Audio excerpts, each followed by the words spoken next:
کاکا کاکا ولې وراره ولې خوشاله یې؟ کاکا ځکه خوشاله یم په سکول کې مې فسټ پوزیشن واخیستو کپ یې راله راکړو. وراره دا خو ډېر ښه کار وشو چې تا فسټ پوزیشن واخیستو، خو په دې مې پوه کړ چې د هغه بل سرکوز څه چل وشو. کاکا خو هغلته را روان دی چې راشي بیا دې پخپله تپوس وکړه د څه چل وسو ورسره.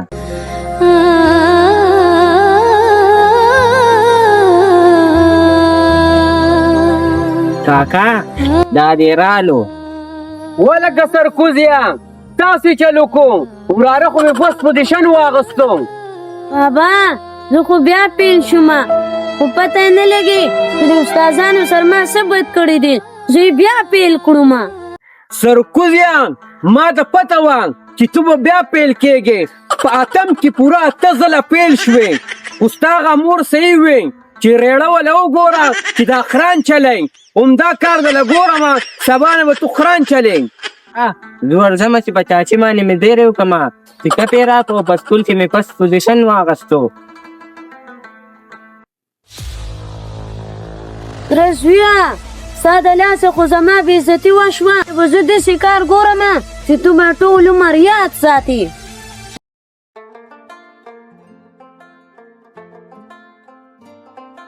یلاله ولې خورې څه چلو شو؟ نه 100 روپۍ په کار لیدم د ملګرو نوم پالټي ده.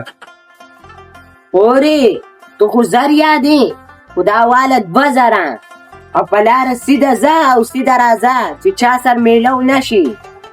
لاله زما ځای څه کړه په خپله لاره ځم او راځم. ډېره ښه ده خورې په خپله لاره سیده ځه او سیده راځه او په لار کې چاته ګوره مه. اره ډېره مې خوښه ده لاړو ما.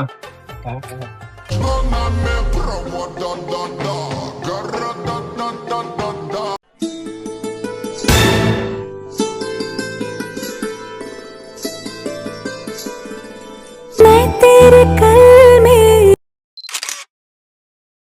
हूँ, मैं तेरी सांसों के साज में. مروانه ستا د لاسه خو ما د خپل پلار له بېعزتي وخوړه، خو زه به تا په داسې کار باندې اړ وم چې تو به ټول عمر یاد ساتې. جمیله د سهیل له خور او د مروان تصویر یوځای کړه. هله دا خو زما د خور او د مروان تصویران چا نیټ ته خېجولي دي. ورځمه اوله خو مې د خور دا قصه ختمومه او بیا د مروان دا قصه ختمومه. مسکان یه مسکان بار ته راوځه، یه مسکان بار ته راوځه، چېرته تللې یې؟ ولې لاله ولدونه غوسه یې؟ مسکان غوسه به نه یمه چې مروان سر د تصویران ایستي دي، به دې ټول کلي کې دې وشرمولومه. لاله دا دروغ دي، زه بېګناه یم. مسکانو به دې کلي کې جز د چا سره د سترګو د لګېدو قابل پاتې نه شومه، اوس به دې وجنمه. ځان مرګ ته تیار کا. لاله زه بېګناه یم.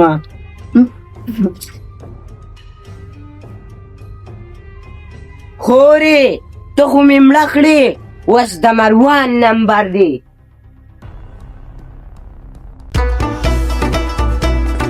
د مروان دا جرأت چې زما د خور سره یې تصویران ایستي او ژوندي خو یې نه پرېږدمه.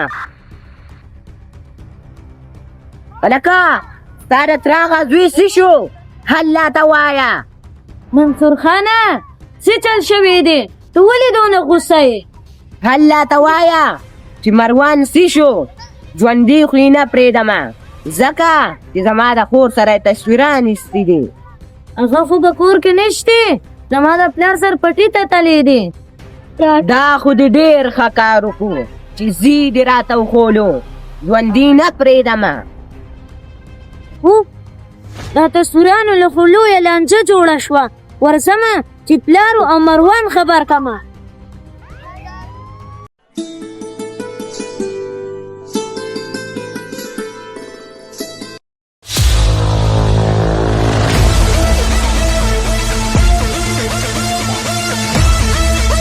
بابا ولکه دې سې وارخطا یې. سهیل د مروان د مرګ پسې را روان دی. دا سوي دا ولي مروان اخر سجل کړی دی چې سهیل په مرګ پسې را روان دی. بابا د سهیل له خورو او د مروان چا په ای آی باندې ویډیوګانې جوړې کړې دي. هغه چا نت اپلوډ کړی دی او ځکه سهیل د مروان د مرګ پسې را روان دی. والکه تو ما دا ویډیو وښیه. بابا دا وګوره. والکه تو خو سم د رخچانو دی وګه مروان دغلته ناست دی. تو راځه والکه وراره دا څه دي تو د سهیل د خور ویډیو. نه کاکا دا خو دی لوګو ته وګوره دا خو چا په ای آی ایډیټ کړی ده. دا خو جیمینای باندې چا ایډیټ کړی ده. بابا د بلې نه دی خبر کما سهیل خو خپله خور مړه کړه او هغه دی را روان دی. کاکا دا خو ډېر بد شول چې سهیل خپله خور بې تحقیقه ووژله.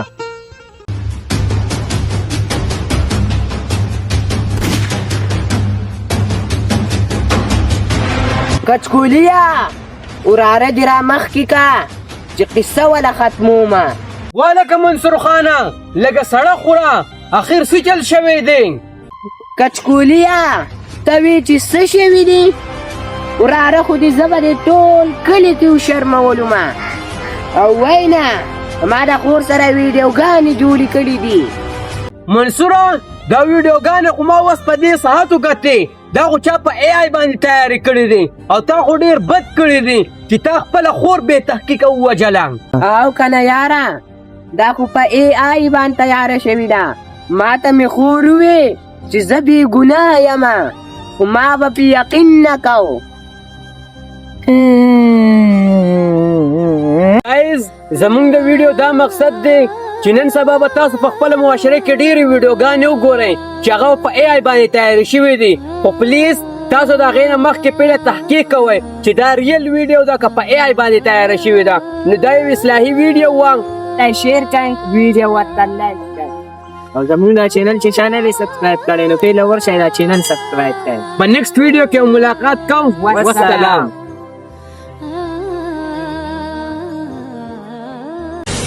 Inside